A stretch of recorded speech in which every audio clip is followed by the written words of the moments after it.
विज्ञान शक्ती अवतार रे बहुत दैत्य निर्धारी रे विश्वरूप प्रगटने अर्जुन देवा बोधिले तयानंद श्रीकृष्णराया जो चविताधिष्ठात्री अमोघ सिद्धी दयाचे घरी तो मातापुरा राज्य करे तयानमन श्री दत्तात्रया जय अद्वैतसे क्रीडा करीती सुपे पुंजे भरुनी गोमतीमध्ये घालती बावन पुरुषा विद्यादान देते तया नमन श्री चक्रपाणी आत्मा रमणी रमती नगरामध्ये क्रीडा करीती कुर्मिते ब्रह्मपदाने ते तया नमन श्री प्रभुराया जो शरणागताचा वज्र पंजरो आर्ताचा उदारो तो नवीन कृपेचा सागरो श्री सर्वेश्वरो श्री गोपाल कृष्ण महाराज की जय श्री दत्तात्रेय महाराज की जय सर्वज्ञ श्री चक्रधर स्वामी की जय। माय बाबा, आपण उद्धरण प्रकरण बघत आहोत। उद्धरण प्रकरणातले आपले 3 व्हिडिओ मी तुमच्यासाठी टाकलेले आहेत। आता हा 4था व्हिडिओ आहे। 4थ्या व्हिडिओमध्ये म्हणते आणि आपण कुठवर पाहिले की आपण हे आपल्याला देवता विघ्न कशा करतात आपण हे झाल्यावर पाहिले। अप्रोक्ष ज्ञान झाल्यावर पाहिले की आपल्याला ब्रह्मादिक आपल्याला पद निवड येतात, पण तो अप्रोक्ष ज्ञानी आहे त्याच्याकडे बी जात नाही। अष्टभैरव येतात, आळवितात, दंडवितात, पण तो त्याची वासहीन पाहे अष्टभैरव आळविती दंडविती, पण तो त्याची वासहीन पाहे। ब्रह्म तुला आनंद विघ्न ते प्रगटी 8 आणि 9 देवता आपला आनंद त्याच्या शरीरामध्ये सोडून देतात, तो बी तो घेत नाही आणि मग तो याप्रमाणे योग्य होतो आणि मग त्याला परमेश्वर सामान्य दान करतात। आणि सामान्य दानी विकारसृष्टी कर्मसृष्टी वेगळा होय। मग सामान्य ज्ञानामध्ये विकारसृष्टी आणि कर्मसृष्टी म्हणजे 72 कोटीच्या देवताच्या मळ निघून जातात, म्हणजे त्या देवता त्या अप्रोक्ष ज्ञानाला पाहू शकत नाहीत। सामान्य ज्ञानी विकारसृष्टी कर्मसृष्टी वेगळा होय। दैवसृष्टीच्या देवता मात्र अधीन होतात आणि सत्ता सामज्ञान मिळवणे असेच कर्म शाळण करतो तो राहिलेले आणि विषय असेच मळ शाळण करतो आणि ते पण त्याने लावले ते तो फेडी।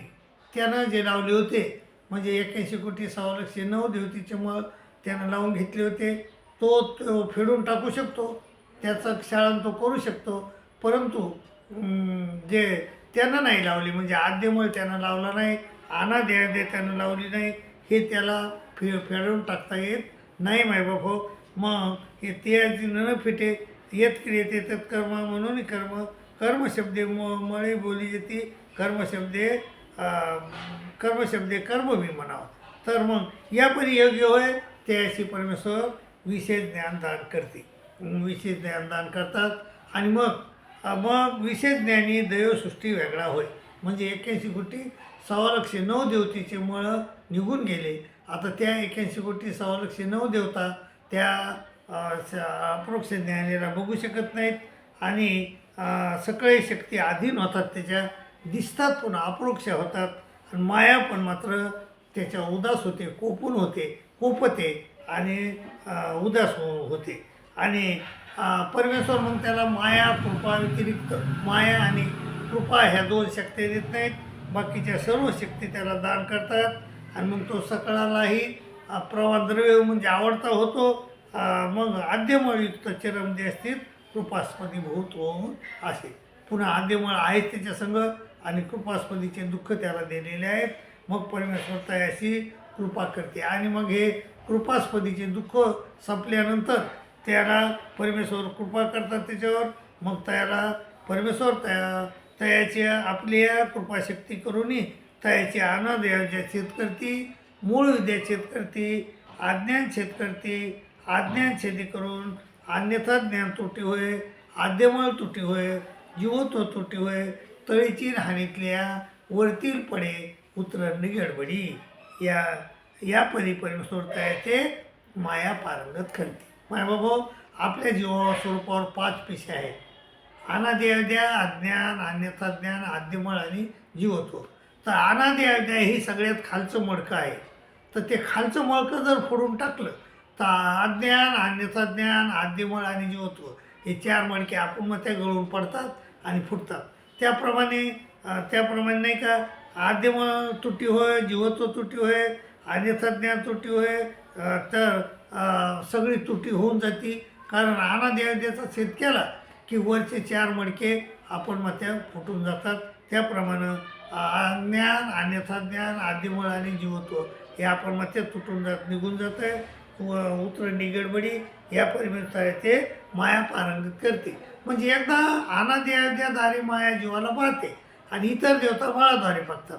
मळ निघून गेले, अनादि अद्या निघून गेली, मग इतर देवता तर काय, पण माया देखील त्या जीवाला बघू शकत नाही.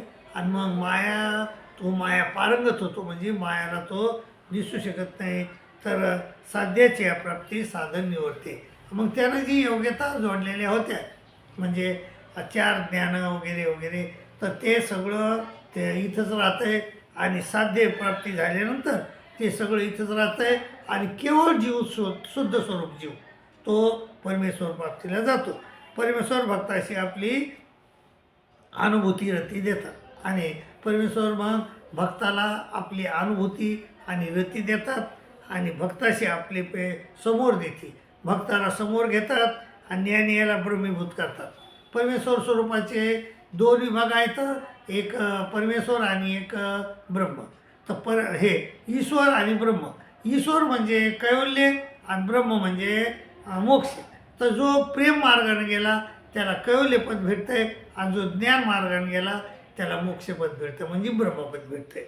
ते ब्रह्मीभूत करती, ज्ञानियाशी पाठीशी घालते. ज्ञानियाला पाठीला घालतात आणि ज्ञानियाशी मोक्ष देते. ज्ञानियाला मोक्ष देतात.